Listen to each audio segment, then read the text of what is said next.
Hello friends, today we learn digital design implementation on an FPGA chip.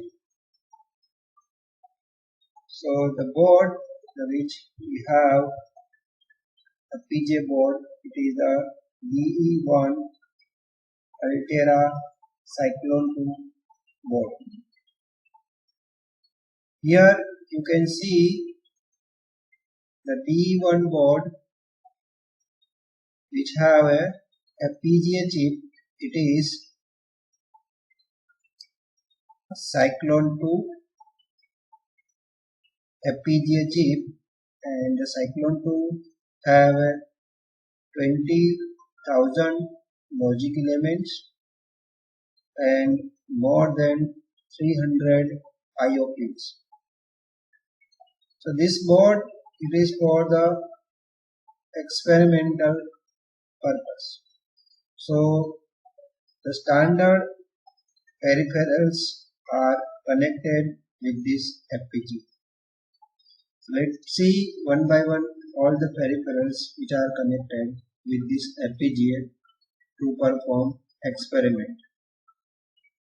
So here you can see in the bottom it's have a different 10 on off switch, toggle switch. It is connected with the FPGA, 10 pins of FPGA to give logic 0 and logic 1 inputs. It also have the 4 push button switches to give the inputs. Here above the switch you can see it have the 10 red LEDs to see the output logic, and it also have the 8 green LEDs to see the output logic. Here we can see above the red LEDs have the 7 segment display module. So this in the D1 board have such 7 segment display on which we can see the output. Near this 4 push button switch, here you can see one external clock to give the external clock, which have one connector to give the external clock. If we move further, here you can see have one SD card slot. If we have the data in our SD card and if we want to read the data, or we want to write the data which is processed by the FPGA chip, whatever our design, and if you want to write the data on the SD card, so it's have in this board having a SD card slot, and it is already interfaced with the FPGA chip. So SD card output pins, some pins are connected with the FPGA IO pins. Above the SD card, here you can see general purpose input output socket. So if we want to take the data output and want to give to the any another systems or a circuit, or if you want to give the input to FPGA from the any output from any other sensors and convert it into the analog to digital that we want to give to FPGA, then we can connect here. So it has such 40 and another 40 such 80 GPIO pins are there in the D1 board. Above the GPIO pins, here you can see a PS2 port to connect the PS2 keyboards and such device. And here you can see it's have the RS-232 port for the serial communication. So, and the VGA video output port. So here we can connect LCD display or any VGA display.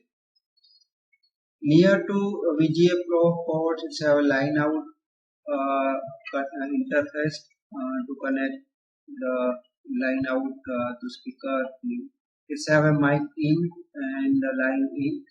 It's have the connector for the USB blaster port. Right. So here we can connect the programming cable. Right. So here this board, it is a USB uh, port. So we can download the program through the USB cable. So here this USB blaster. Near to it, it's have the power supply socket connector 7.5 DC power supply operated on the 7.5 DC voltage.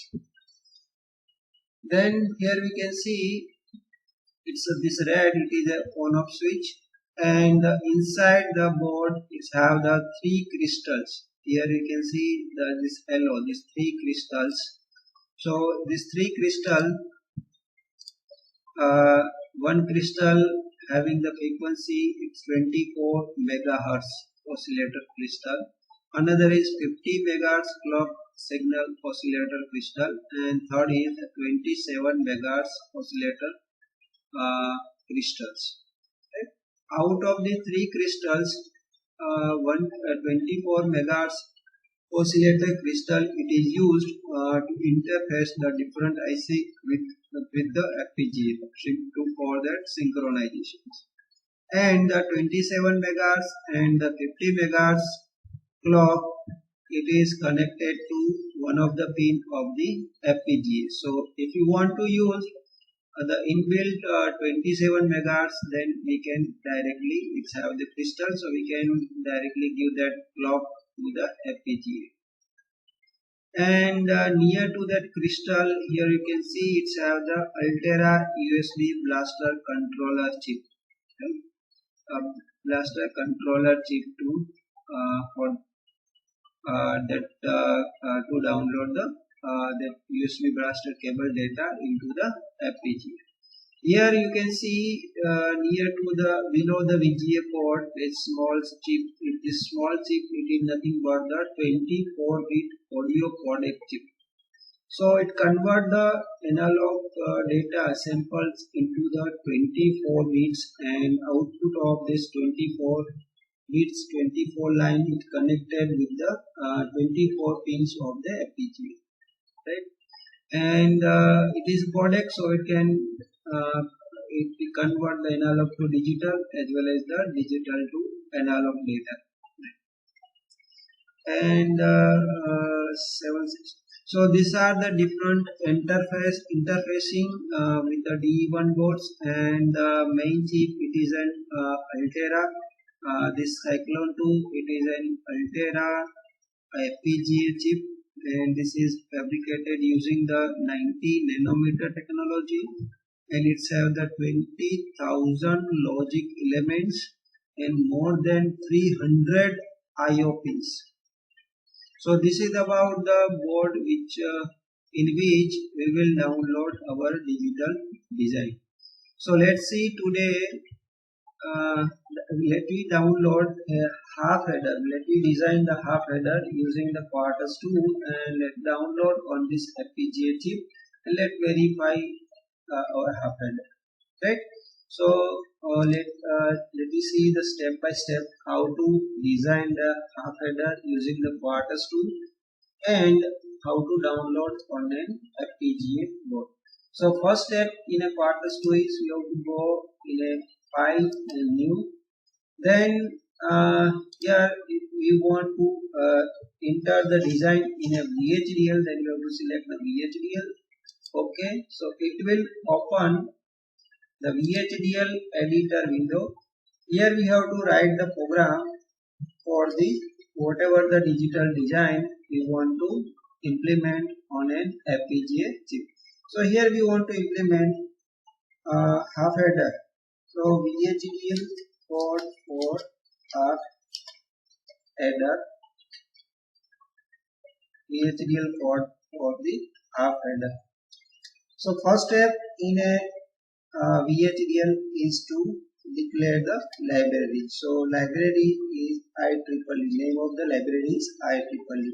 From this IEEE library, which package we want to use. So to design a half header, we required a std underscore logic underscore 1164 package, and let me include all the function from this package. So it is all. So this is the library and the packet declaration part of VHDL program. Next part is the entity declarations. So let's write the entity and the name of entity. So let's write header entity name is, then port inside this entity, right? So header, we know header have the two inputs and the two outputs. So let's define input A and B. Type is std underscore logic, and it's have the two outputs. Let's define sum and the carry out std underscore logic. Then end entity, or we can write the entity name. Right? Both syntax is valid in a VHDL. Third part, in any VHDL program, it is architecture body. So architecture of header is architecture HA of header is, here the space if you want to require any signal or variable. So this is space to declare the signal or variable. We does not require any signal and variable to implement the header. So we know then is the part in the behavior description after the begin. So in the header we know sum, it is a XOR B logic of sum, and the logic for the carry it is A and B. Right? And once the description is over, we have to end the architecture and architecture name semicolon. So this is the simple VHDL program for the header. Next step is to save this file with the entity name. Right? So let me save this file. Let me save this in this header folder. Let me give the name is, and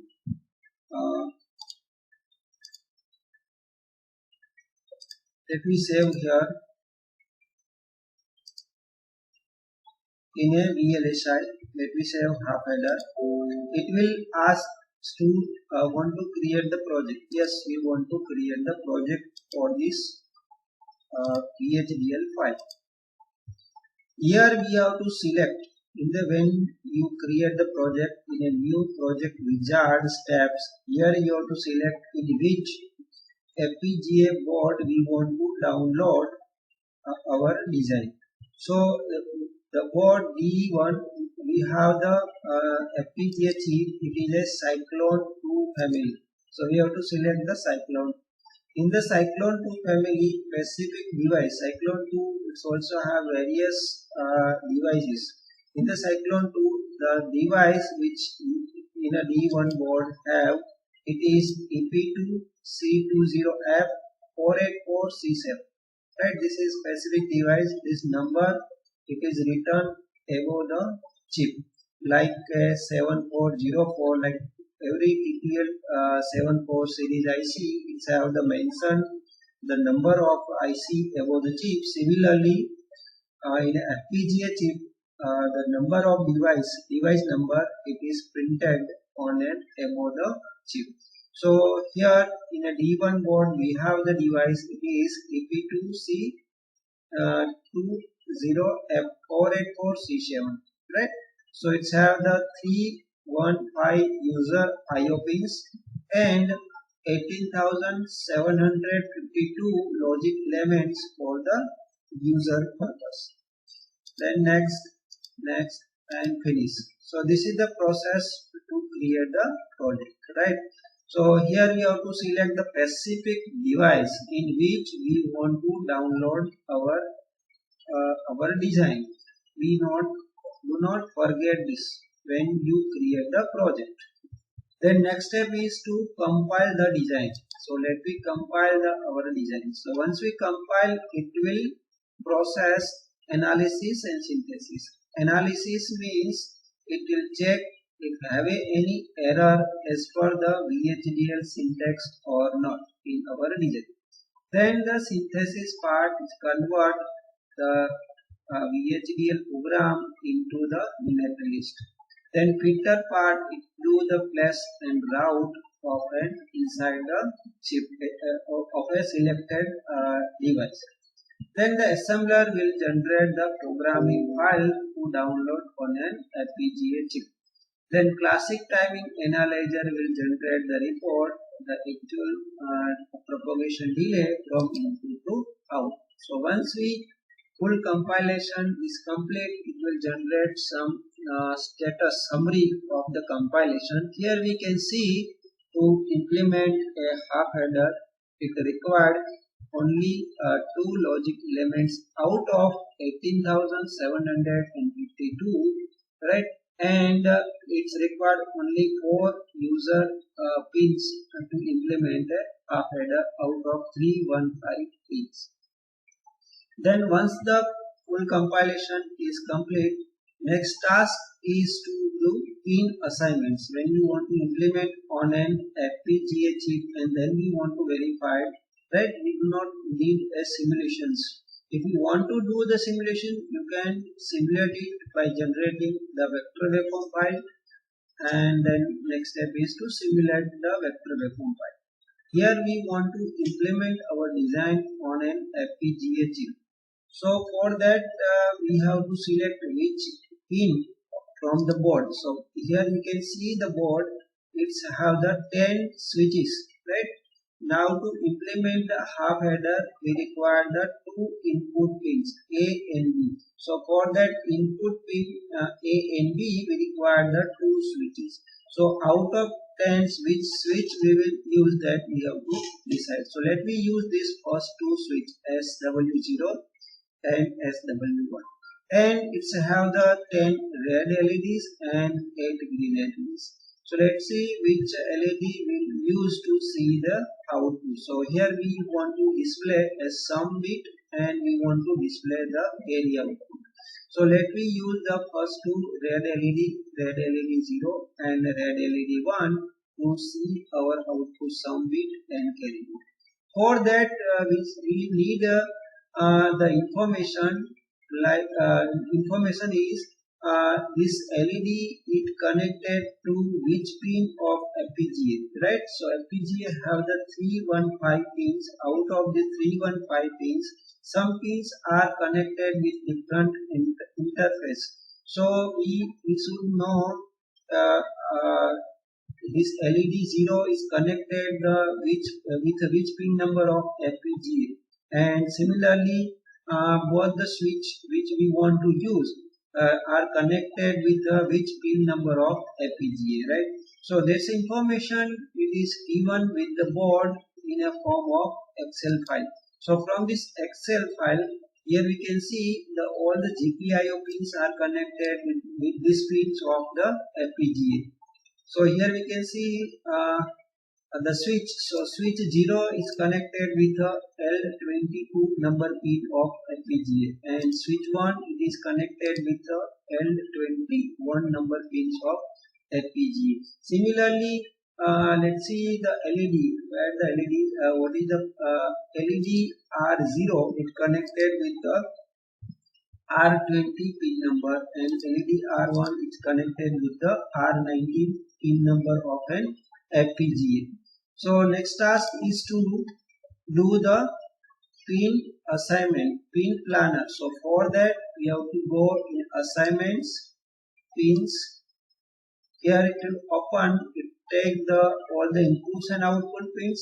Now as a input A we want to use the switch 0.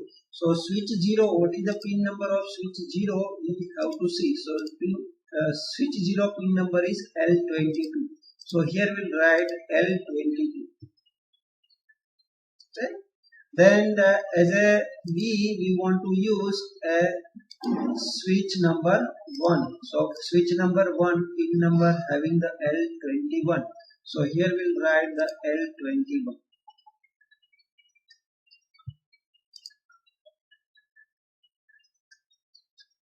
Then to see the carry output, let me use this to see the sum output pin LED R0, and to see the carry output we'll use the R19.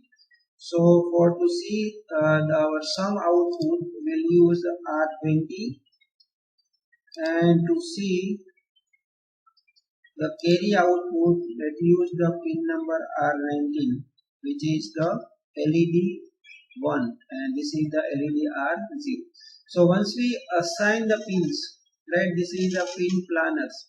Once we complete the assign the all the pins for all the inputs and output, next task is to do the again the compilation, again the full compilation after the pin planner. So here to implement on an FPGA, we need to do 2 times of full compilations. So once you complete the pin planner, again do the full compilations.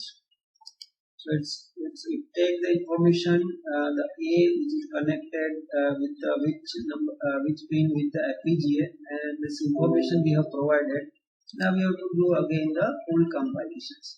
Once after the pin planner full compilation is complete, next task is to implement our design. So as I told, for the FPGA programming file is .sof, SRAM object file it generate, and for the CPLD chip programming file generate is .POF, programmable object file. Here the device cyclone 2, it is FPGA chip. So in an assembler it generated a .sof file, SRAM object file. Right, so to download, to program FPGA board, we have to go in a tools and the programmer, tools and the programmer. Once you click the programmer, it will open the window for to download the code. So meanwhile, we'll see our FPGA board. So the board which we have, it is a cyclone 2 board. Here you can see the cyclone 2 board. Once you connect this is download through this Byte Blaster USB cable. So I have connected the USB cable. So through the USB cable is taken the power, and once you give the power, it will check the inbuilt program. It is already written inside the ROM of FPGA to check the functionality of all the LEDs and the display. So this initialize with the inbuilt programs. Right. So once you open the programmer, it will open this window. So whenever you connect the first times the FPGA board with your PC, it will ask for the driver of Byte Blaster cable. So you have to show the path. It is once you install any quarters tool, it create a one folder for the driver. You have to show the path of that folder. So it takes the driver of a USB Byte Blaster cable, right? Then you have to select in hardware setup. You have to go in hardware setup and select the hardware is the USB Blaster cable that you have to select. So I have already selected that the USB Blaster cable. Mode is the JTAG mode, Joint Test Action Group, and it by default take the last compile, whatever the project is open and you have compiled the project, that the SOF file which by default it take in a when you in the programming window. Click on the program and configurations. Here you can see this file is .sof, SRAM object file, right? And then you have to do the start. So it will start the downloading. So once the downloading is over, you can see the initial program which was the blink in this board, it stopped, and now in this inside the FPGA, this is the FPGA chip. So inside the FPGA it is an code for the half adder, designed for the half adder. So this FPGA it is configured of an half adder design. So now this FPGA work as an half adder, right? So now how to check it is working as a half adder or not? So for that we have used these two switch. Here you can see we have used these two switch. This switch we have used to give the input A, and this switch we have used to give the input B. And we have used these two LED. One LED is this first one above the switch 0. This LED we have used to see our sum output bit, and the LED which is exactly above the switch 1, this LED R1, we have used to see our the carry output. And we know the truth table of the full half adder. So whenever the any one of the input is 1 and the B is equal to 0, then the sum output is 1, right? So it is for the 0 0, both the outputs are 0 0. 0 and 1, sum is 1 and carry is equal to 0. 1 and 0, B is equal to 1 and A is equal to 0. Sum is equal to 1 and carry is equal to 0. When both the input are 1 and 1, A and B, both the input are 1 and 1, then we can see the carry output is 1 and the sum output is equal to 0. So this is the process to implement any digital design on an FPGA chip. Here we have what is the D1 board, but any boards the procedure to implement on an FPGA chip is same, right? So let me revise the procedure very quickly. So first step is we have to design a digital design. We have to write the VHDL code or a Verilog code of our design. In short, we have to enter our design in any language. Then next step is to compile the design. Once it's fully compiled, then next step is to do the pin planner, right? Which switch or LED we want to use to give the input and to see the output in a board. So we have to that information we have to provide in the pin planner. So from pin planner, for the pin planner you go to the assignment and then pin planner. After the pin planner, again do the full compilations, right? So after the pin planner, once the full compilation is complete, go to the tools and the programmers. In the tools and the programmer, and select hardware as a USB blaster and mode as a JTAG mode. Then next step is to add the .swi file if not there. If whatever the last project open and compile, its SWI file by default it takes, right? So whatever the design you want to implement, take the SWI file of that design and then start. It will program the FPGA, and then after FPGA work as per our digital design. So these are the steps to implement any digital design on an FPGA board. Thank you for watching video. Have a nice day.